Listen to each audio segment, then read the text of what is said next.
Shalom, salam sejahtera buat saudara-saudara yang saya kasihi di dalam Tuhan. Hari ini bersama-sama kita kembali merenungkan firman Tuhan dengan tema doa dan harapan. Saya akan membacakan buat saudara dari Efesus pasal 3 ayat 20 dan 21. Demikian bunyi firman Tuhan. Bagi Dia yang dapat melakukan jauh lebih banyak daripada yang kita doakan atau pikirkan, seperti yang ternyata dari kuasa yang bekerja di dalam kita. Bagi Dialah kemuliaan di dalam jemaat dan di dalam Kristus Yesus turun-temurun sampai selama-lamanya. Amin. Saudara-saudara yang dikasihi Tuhan, apakah ada orang yang berdoa tetapi tidak menaruh harapan apa-apa atas doa yang dipanjatkannya? Kalau ada, mungkin orang itu hanya sekadar ingin mendapatkan pengakuan bahwa ia juga berdoa seperti orang lain. Seharusnya setiap orang yang berdoa akan menaruh harapan atas doa-doa yang dipanjatkannya.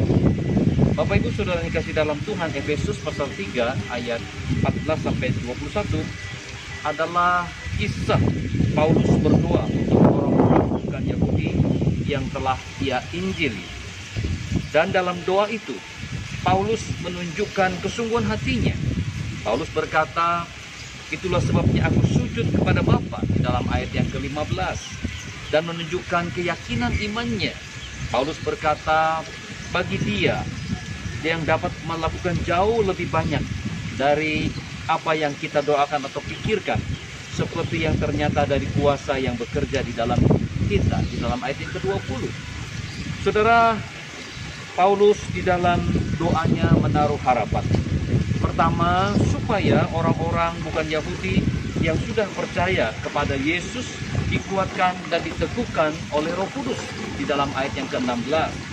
Yang kedua, supaya orang-orang bukan Yahudi yang sudah percaya kepada Yesus memahami betapa luas dan dalamnya kasih Yesus. Itu ada di dalam ayat 18. Yang ketiga, supaya orang-orang bukan Yahudi yang sudah percaya kepada Yesus dipenuhi dalam segala kesempurnaan Allah.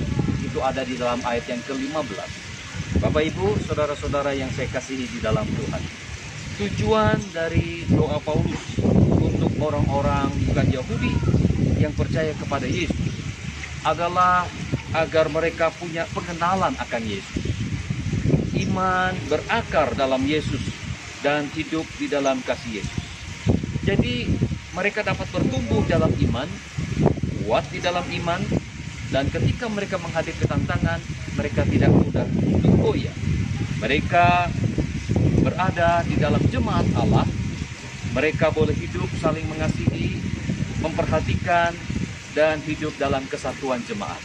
Saudara, itulah harapan daripada Paulus ketika dia berdoa untuk orang-orang non-Yahudi yang percaya kepada Yesus karena pemberitaan Injilnya.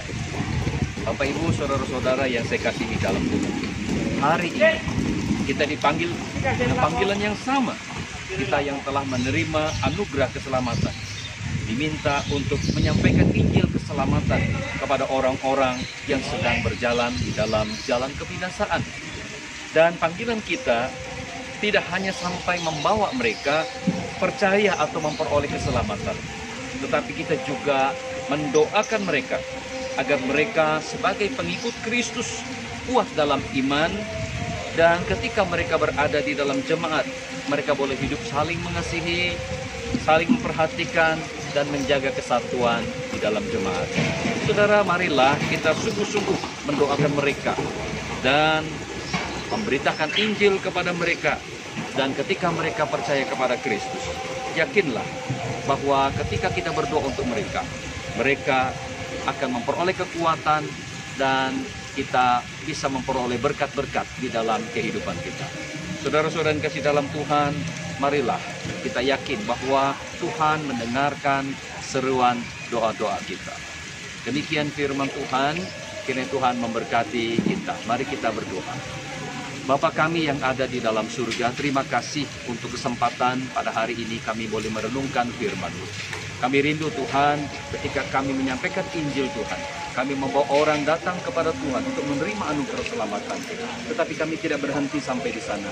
Kami pun seperti Rasul Paulus mendoakan mereka agar mereka kuat di dalam iman, bertumbuh di dalam pengenalan akan Tuhan. Bahkan mereka boleh hidup saling mengasihi ketika mereka berada di dalam jemaat Tuhan. Bapa, kami tahu ini tidak mudah, tapi kami percaya ada kuasa Tuhan yang senantiasa akan memberikan kami kemampuan dan hikmat Tuhan untuk memimpin mereka datang kepada Tuhan. Berkati jemaat-Mu Tuhan di dalam keseharian mereka, di tengah-tengah kesibukan mereka, mereka juga bisa menyampaikan Injil Tuhan dan punya waktu untuk berdoa kepada orang-orang yang mereka injili. Demikian kami berdoa kepadamu ya Tuhan. Di dalam nama Yesus Kristus Tuhan kami berdoa. Amin. Demikian firman Tuhan. Selamat, Tuhan memberkati kita.